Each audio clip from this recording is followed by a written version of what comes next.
Cambodian Genocide, a Survivor's Story.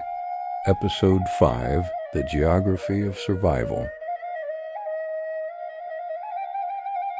Separation from my grandparents was like having my skeleton removed.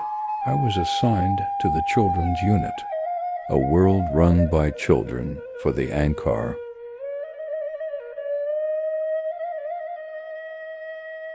The unit was comprised of kids who had lost their parents, or like me had been forcibly taken. Our labor was tailored to our size but not our strength. We carried water, pulled weeds, and sorted rice. The expectation of work was just as brutal. Our new social structure was built on a fragile mix of fear and shared desperation. The only authority above us were the young, fanaticized teen cadres, whose cruelty could be immediate and absolute. The emotional vacuum was immense. The profound, ongoing impact of separation was a cold weight in my chest. You had to suppress everything: grief, fear, the memory of your old life. To cry was to show weakness. To show weakness was to attract the attention of the cadres. To survive, you had to build a wall around your heart, letting in nothing but the constant, necessary calculation of survival. We were children forced to live entirely in the moment, where the moment was only about the next bowl of watery porridge. That porridge was never enough. Hunger was the only currency, and to survive, you had to become a night hunter. The necessity of sneaking out at night was our high-stakes gamble.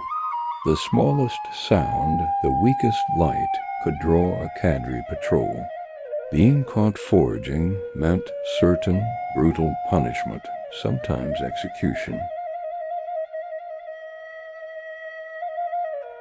We scoured the fields for insects, frogs, or rice field rats, any protein, any scrap to supplement the meager ration.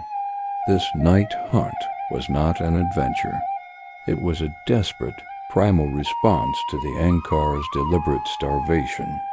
It was the difference between waking up and dying in your sleep.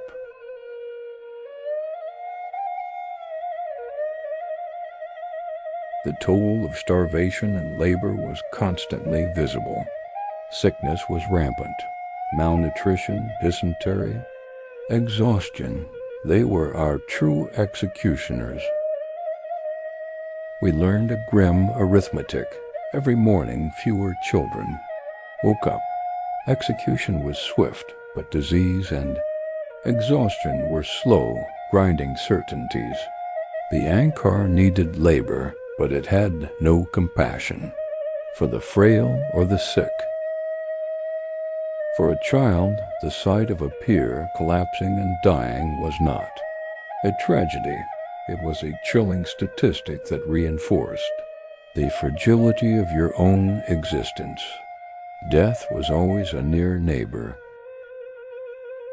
But even in that vacuum of humanity, small, fierce acts of defiance emerged, moments of quiet resilience. A whisper about a good foraging spot, a piece of scavenged root secretly slipped into another's bowl, a shared moment of quiet desperation.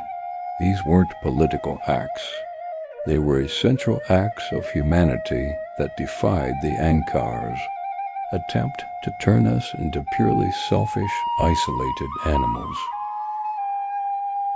Those small moments were the proof that the will to live was stronger than the ideology of death, and that silent, enduring will became the only thing that mattered. Please like, comment, share, and subscribe for more episodes. Thank you for watching.